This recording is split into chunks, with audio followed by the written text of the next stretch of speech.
Good afternoon friends, Radhe Radhe. कैसे हैं सभी? आई होप आप सभी अच्छे होंगे और मैं भी ठीक हूँ। अभी दोपहर के 3 बजे हुए हैं और जहाँ से मैंने व्लॉग को एंड किया था उसके कुछ घंटों बाद ही मैंने व्लॉग को स्टार्ट कर दिया। तो आप सभी का मेरे न्यू व्लॉग में बहुत बहुत स्वागत है। और अगर आपको मेरा व्लॉग अच्छा लगे तो प्लीज़ लाइक ज़रूर कीजिएगा और चैनल पर नए आते हैं तो चैनल को सब्सक्राइब कर ज़रूर से ज़रूर जाएं। आपका एक सपोर्ट मेरे लिए मेरी ज़िंदगी बदल सकता है, मेरे लिए बहुत ही मायने रखता है। तो चलिए व्लॉग करते हैं स्टार्ट। यानी कि जहाँ पर मैंने व्लॉग का एंड किया था, मंदिर की साफ़ सफाई करने के बाद मैंने अपना बॉडी लोशन यानी कि गरी का तेल हाथ पैर में लगा रही थी, बस वहीं पर मैंने एंड कर दिया था। और बेटा भी घर पे था, हस्बैंड भी घर पे थे, सभी लोग घर पे थे। उसके बाद मैं कुछ देर के लिए बैठी थी और भी घर के जो भी काम थे, बिस्तर वगैरह मैंने नहीं समेटा था तो वो सारा समेटा और बहुत सारे काम थे। मैंने झटपट से जल्दी से खाना बनाया और सभी लोगों को बहुत तेज़ी से भूख लगाई थी। घर पे थे सभी लोग, हस्बैंड भी बाहर नहीं गए, वो भी आज घर पे ही रुके हुए थे। तो सभी को भूख बहुत तेज़ी से लगाई थी और लगी हुई थी चाय वगैरह और वैसा हल्का फुल्का नाश्ता करने का किसी का मन नहीं था। जो हमारा लंच था वो 11:15 बजे तक हो गया था, बन के खाना हो गया था, खा भी लिया था हम लोगों ने। तो कभी कभी ऐसा हो जाता है, मेरा रूटीन चेंज हो जाता है। जब हस्बैंड घर पे होते हैं तो उसी के अनुसार मुझे खाना पीना बनाना होता है। बेटा भी घर पे था, मैंने बताया था, मैंने रेडी करके भेजा था और मुझे पता नहीं था कि छुट्टी है तो वो वापस आ गया था। लेकिन 15 तारीख को स्कूल गया, उस दिन ना उसकी तबीयत ख़राब हो गई और बहुत ही बेकार एक्सपीरियंस रहा। 15 तारीख का बहुत ही बेकार रहा है। अब तो फ़िलहाल मतलब ठीक है, इतना जितना 15 को ज़्यादा तबीयत ख़राब थी उसकी। तो खाना पीना मैंने बनाया था और किचन को बिल्कुल भी क्लीन नहीं किया था क्योंकि मेरा जो यूट्यूब का काम था वो काफ़ी पड़ा हुआ था। वीडियो को मुझे पोस्ट करना था, एडिट भी नहीं किया था। वैसे मैं रात में एडिट करके रख लेती हूँ लेकिन नहीं किया था, कर ही नहीं पाया क्योंकि बेटे के एग्ज़ाम आने वाले हैं तो उस पर ध्यान देना थोड़ा सा ज़्यादा ज़रूरी हो गया है। सुबह शाम मैं उस पर काफ़ी ध्यान देती हूँ। अगर वो पढ़ाई कर रहा, मैं फ़ोन चलाती हूँ ना, तो ठीक नहीं रहता है कि मतलब वही है ना कि बच्चे माँ बाप से ही सीखते हैं। तो मैं उसके सामने अगर फ़ोन चलाऊँगी ना तो फिर उसका भी मन करेगा कि मम्मी अपना ऐसा काम कर रही है, मुझे करने के लिए रोक रही हैं। तो ये बच्चों के माइंड में बैठ जाती है इस तरीके की बातें। तो जब वो ना पढ़ाई करता है, मैं कुछ ना कुछ अपना काम लेके बैठती हूँ। जैसे कुछ भी मैं लेके बैठती हूँ। तो मैंने ना एक सूट कट किया है, वो अभी भी रखा है, अभी भी मैंने नहीं सिल पाया है। तो बेटा पढ़ाई कर रहा था और मुझे काफ़ी साल हो गए सिलाई को छोड़े हुए। अब मेरा दोबारा से मन कर रहा है सिलाई करने का। तो मेरे पास कुछ कपड़ा रखा था, उसको मैंने कट किया। तो मुझे नाप तोल करने में बहुत ज़्यादा, मेज़रमेंट करने में बहुत टाइम लग गया। 1 से 1.5 घंटा मुझे ऊपर का अपर पार्ट कट करने में टाइम लग गया। तो इसी तरीके से वो अपनी पढ़ाई करता रहता है, मैं अपना कुछ काम करती रहती हूँ। तो उसका भी मन लगा रहता है कि पढ़ाई में चलो मम्मी कर रही हैं और मम्मी साथ में बैठी हैं। तो मैं इसी तरीके से करती हूँ क्योंकि वही है ना कि अगर हम हर समय फ़ोन चलाएंगे तो बच्चे का मन भी फ़ोन चलाने में रहेगा। अगर माँ बाप अगर अपने आसपास के लोगों को वो कुछ पढ़ते अच्छी चीज़ें करते हुए देखेंगे, अच्छा व्यवहार करते देखेंगे तो बच्चे वही सीखते हैं। अगर आसपास का माहौल भी अच्छा नहीं है, घर का माहौल भी नहीं अच्छा है, तो बच्चे वैसा ही सीखते हैं। तो ये चीज़ मैं इन सारी चीज़ों में बहुत कोशिश करती हूँ कि मेरा बेटा विवादों में ना पड़े या फिर फालतू की बातों इधर से उधर की उन सारी बातों में ना पड़े। और कुछ ऐसे बाहर खेल के आता है, कुछ बातें भी बताता है कि जो मुझे सुननी होती है वो सुन लेती हूँ। नहीं तो वो मुझे लगता है कि फालतू की बात है, इसके दिमाग में बैठ जाएगी तो मैं वहीं पे बोल देती हूँ इस बात को दिमाग से निकाल दो, ये तुम्हारे मतलब की नहीं है। और उस बात पे मैं चर्चा नहीं करती हूँ उसके लिए, ताकि उसके दिमाग में ना रहे। अगर चर्चा कर लो और उस बात को थोड़ा सा लंबा खींच दो तो वो बच्चे के या खुद के दिमाग में बनी बैठी रहती है। तो ये चीज़ें रहती हैं, बच्चों के साथ भी बच्चों की तरह रहना पड़ता है, उनको सीखना पड़ता है, उनको जानना पड़ता है, सब बहुत कुछ करना पड़ता है। तो चलिए ये तो मेरी एक मोटिवेशन बात हो गई।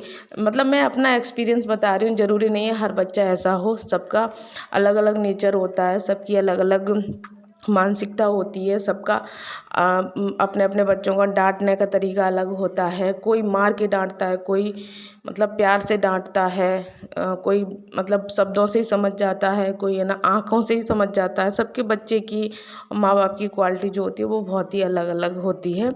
हम एक दूसरे से कंपेयर तो नहीं कर सकते हैं, बस हाँ कुछ चीज़ें होती हैं एक दूसरे से सीख सकते हैं अगर सामने वाला अच्छी चीज़ें कर रहा है तो चलिए यहाँ पर ना मैंने अपना काम कर लिया है, यानी कि 3 बजे हुए हैं। मुझे 3 बजे मैंने अपना यूट्यूब का काम छोड़ा है। उसके बाद मैं आ गई हूँ किचन में। किचन को मैंने क्लीन नहीं किया था और अब मैंने किचन को क्लीन करूँगी। कम से कम मुझे 20 से 25 मिनट लग जाएंगे क्योंकि किचन ऐसा ही फैला हुआ था। और खाने में मैंने मूंग की दाल बनाई थी, रायता, रोटी झटपट से बनाया था। 20 मिनट के अंदर ही मुझे खाना बनाना था क्योंकि भूख बहुत तेज़ी से लगी थी। और चटनी बनाई थी, धनिया टमाटर वाली चटनी बनाई थी। तो यही सारा काम, मतलब यही सारा खाना बनाया था। किचन का काम तो ख़त्म कर दिया है और इधर दूध रख दिया है गर्म होने के लिए। किचन एकदम से चारों तरफ से क्लीन है, बिल्कुल साफ सुथरा, एकदम से बढ़िया। तो बस अब मैं जाऊंगी छत पे कपड़े वपड़े वगैरह लेने के लिए। किचन का काम ख़त्म होगा, खाना पीने का भी हो गया है बस। अब वैसे तो मैंने कल रात को एक सूट कट किया था, मतलब उसका अपर पार्ट कट किया था, फ्रॉक बनाने की सोच रही थी। मतलब काफ़ी साल हो गए मैंने सिलाई छोड़ दी, अब दोबारा से करने का मेरा मन कर रहा है। तो बस मेरे पास पुराना कपड़ा पड़ा था तो उसको मैंने रात में ही कट किया, लेकिन अभी तक मुझे समय नहीं मिला है कि मैं सिलाई मशीन को रख लूँ और काम कर लूँ। और आज ना किचन को मैंने बहुत लेट क्लीन किया है। खाना पीना खाने के बाद मैंने वीडियो को एडिट किया है, बस पोस्ट करने को रह गया, अभी पोस्ट भी करना है। और सोच रही हूँ कि बस मैं रेगुलर रहूँ। कबूतर आ गया है, ये बहुत परेशान कर रहा है, देखो देखो देखो, उड़ गया उड़ गया। तो चलिए गैस को मैंने कर दिया धीमे और अपना जो पिछला व्लॉग है वो पोस्ट कर दूँ, फिर मैं मिलती हूँ थोड़ी देर बाद। तो दूध मैंने गर्म होने गैस पर रख दिया है, दूध गर्म हो जाएगा तब तक मैं छत से जा कर के कपड़े उठा लाती हूँ। और गेट इसलिए बंद कर दिया, कबूतर बार बार उड़ के आ रहा है और कहीं गैस ना बुझ जाए। और अभी जीने के गेट खोलेंगे ना तो हवा आ जाती है, गैस बुझ जाती है। जो हमारी किचन है वो बिल्कुल जीने के सामने है, सीढ़ियों के सामने डायरेक्ट हवा लगती है। तो चलिए मैं कपड़े उठा लेती हूँ और काम भी बहुत सारे हैं, अभी झाड़ू वगैरह भी लगानी है। और थोड़ी देर मैं लेट गई थी तो आलस आ गया और कपड़े भूल गई मैं। लेट क्या गई थी, वीडियो को एडिट करने लगी थी।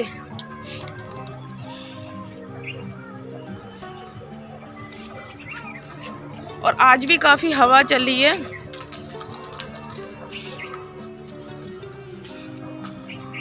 चलिए कपड़े उतार लेते हैं। तो अभी वीडियो को बस पोस्ट करने डाला। और आज पता नहीं क्या इतनी दिक्कत हो रही है कि वीडियो जाने में बहुत दिक्कत दे रहा है। जहाँ 15-20 मिनट में वीडियो चला जा रहा था तो 1.5 से 2 घंटे ले रहा है वीडियो को जाने में। पता नहीं क्या प्रॉब्लम आई है, कुछ समझ में नहीं आ रहा है क्या है क्या नहीं है। चलो देखते हैं, 1-2 दिन और देखते हैं, नहीं तो फिर किसी से पूछते हैं। और मुझे इतनी जानकारी नहीं रहती है क्या है क्या नहीं है। तो चलिए कपड़े उतार लेते हैं। दिक्कत तो कपड़े वगैरह तो मैं छत से उतार के ले आई थी, लेकिन नीचे भी बहुत सारे काम पड़े हुए थे। और वही जो काम होते हैं शाम के, झाड़ू वगैरह लगाना और कपड़े समेटना, ये सारी चीज़ें, कपड़ों को तय करके रखना। और अभी तक मैंने कपड़े तय नहीं किए हैं। और नीचे आकर के ना थोड़ी सी ठंडी सी लगने लगी थी तो मैंने ये हल्का वाला ही स्वेटर डाला। और कपड़े भी आज मैंने काफ़ी धुले थे, वो तो मैं पिछले ब्लॉग में बता चुकी हूँ। और बस धीरे धीरे करके घर का हर कोना साफ़ करती जा रही हूँ। और सीढ़ियाँ वगैरह भी साफ़ की थी, मंदिर भी साफ़ कर दिया है। वही है कि 15-20 दिन बाद तो सफाई का कीड़ा जाग ही जाता है। 15-20 दिन बाद लगने ही लगता है कि घर सफाई मांग रहा है। तो मंदिर तो मैंने साफ़ कर दिया है। और अभी मैंने कुछ दिनों पहले ही, 1 हफ्ते पहले, पूरे घर को ब्रश से रगड़ कर साफ़ किया था। मतलब इस तरीके, जैसे कपड़ा नहीं ब्रश से रगड़ते हैं, इस तरीके से रगड़ के मैंने घर को साफ़ किया था। तो अभी तक ना मेरा घर काफ़ी साफ़ चल रहा है। और फिर 15-20 दिन बाद है ना लगेगा तो फिर से मैं ब्रश से रगड़ कर किसी दिन साफ़ कर दूँगी। और अब तो ना काफ़ी अच्छा मौसम है कि अगर धुलाई करो ना तो घर आंगन अच्छे से सूख जाता है, ज़्यादा दिक्कत नहीं देता। तो इधर मैं झाड़ू वगैरह लगा चुकी हूँ और रख दी है मैंने चाय बनने के लिए। जब तक चाय खोलेगी तब तक मैं किचन में आकर के बाकी के काम कर लूँ, क्योंकि किचन में भी आती हूँ तो फिर मैं फ्री नहीं खड़ी रहती हूँ कि सिर्फ चाय को देखती रहूँ, निहारती रहूँ। बाकी के काम है ना फिर पड़े रहे, टाइम वेस्ट हो जाता है। तो इधर मैंने थोड़ी सी पालक को थोड़ी सी पालक है तो उसको मैंने ना कट करके और पानी में भिगो करके रख दिया है। इसका मैं अभी सब्जी बना लूँगी। और तो चलिए, हमारी बातों ही बातों में चाय तो हमारी बन गई है। थोड़े से नमकीन बिस्किट वगैरह निकाल लिए हैं। हस्बैंड और मैं ही खाएंगे और मतलब चाय और नाश्ता सा करेंगे हल्का सा। और बेटे को मैंने थोड़ी देर पहले ही दूध दे दिया था और वो सो रहा है, वो अभी तक नहीं उठा है। जब उसने खाना पीना खाने के बाद मैंने उसको हल्दी वाला दूध दिया था, क्योंकि उसकी तबीयत ठीक नहीं है। तो बेटे को चाय नहीं दी थी। वैसे जब तक है ना ठंडा मौसम रहा है ना, तभी तक उसको मैं चाय देती थी। और अब गर्मियाँ स्टार्ट हो जाएंगी तो उसकी चाय जितनी भी है वो बिल्कुल बंद कर देंगे। बच्चों को वैसे भी चाय नहीं देनी चाहिए और उसके ना गले में बहुत जल्दी प्रॉब्लम हो जाती है। इस वजह से दूध को मुझे मतलब कई तरीके से देना पड़ता है। सिंपल दूध अगर वो पी ले तो उसके गले में दिक्कत होने लगती है और खांसी बहुत जल्दी हो जाती है। और अभी इस टाइम उसको सर्दी खांसी जुकाम हो रखा है, तो उसको मैं अभी तो अदरक वाली ही दूंगी। अभी तो हल्दी वाला दे दिया, अदरक वाली चाय वगैरह इसी तरीके से मैं दूंगी। दूध में पत्ती वगैरह लगा करके देनी पड़ेगी जब तक वो ठीक नहीं होगा। तो वो तो चला गया है बर्थडे पार्टी में और इधर हम हस्बैंड वाइफ रह गए हैं। तो वही मतलब मैंने सब्जी तो बना ली थी, 6 बजे करीब मैंने बना ली थी सब्जी। आलू पालक की भुजिया बनाई थी और तब तो हस्बैंड बोल रहे थे कि हाँ खाएंगे, वही रोटी सब्जी बना लेना, वही खा लेंगे। तो एक रोटी खानी है, डेढ़ रोटी खानी है, बस इससे ज़्यादा नहीं खाना है। तो शाम को हमारे यहाँ जो डिनर होता है ना वो बहुत ही हल्का होता है और लंच और ब्रेकफास्ट हैवी हो जाता है। और यही एक रूल जो होता है ना वो ठीक रहता है, इसी तरीके का करना चाहिए। तो चलिए, यहाँ तो मैंने उनकी चाय ब्रेड सेक दी है तो उनको मैं दिए दे रही हूँ, वो अपना खाएंगे। तब तक मैं अपने लिए रोटी बना लूँगी और मैं सिर्फ एक रोटी बनाऊँगी। ज़रा सा आटा लगाया है मैंने और सब्जी मैंने प्लेट में करके रख ली है। झटपट से रोटी सेक लेते हैं और बेटा को आने में थोड़ा सा टाइम लग जाएगा, यानी कि 8 बजे के बाद ही आएगा और अभी 8 ही बजे हुए हैं। और उसके बाद ये ना बेटा आया था और भूख ही नहीं लग रही थी। ऐसा लग रहा था बिल्कुल पता नहीं वो कितना खाता हो, तो उसकी वजह से खाना पीना नहीं बन रहा है। ऐसा होता है, वही है ना कि घर का चाहे घर में 100 जन क्यों ना हो, अगर एक जन कम हो जाए तो हाँ खलता है कि उसके बिना अधूरा लगता है। और बच्चे तो वैसे भी घर की जान होते हैं और अपनी माँओं की तो जान ही होते हैं। बच्चे स्कूल वगैरह चले जाते हैं, उनको पता है कि इतने टाइम तक हमें अपना रूटीन सेट कर रखना है, घर का काम करना है। उसके बाद बच्चों के आने का इंतज़ार करती हैं माएँ। भूख लगती है तो बैठ के इंतज़ार करती हैं, चलो बच्चा आ जाएगा तब हम खाएंगे। और मेरा कुछ ऐसा ही रहता है। तो चलिए, मैंने भी अपनी एक रोटी सेक ली है। चाय थोड़ी सी बच गई थी वो मैंने ले ली है। वैसे चाय ना इस टाइम मैं नहीं लेती हूँ, लेकिन बच रही थी, फिकने से तो अच्छा है कि ले लेते हैं। और यहाँ पर वीडियो का एंड भी करते हैं। आई होप आपको मेरा जो भी 3 बजे से 8 बजे तक का रूटीन है वो अच्छा लगा हो। अच्छा लगा तो प्लीज़ लाइक कीजिएगा, कमेंट कीजिएगा और चैनल पर नए आते तो चैनल को सब्सक्राइब जरूर कीजिएगा। फिर मिलेंगे, बाय बाय।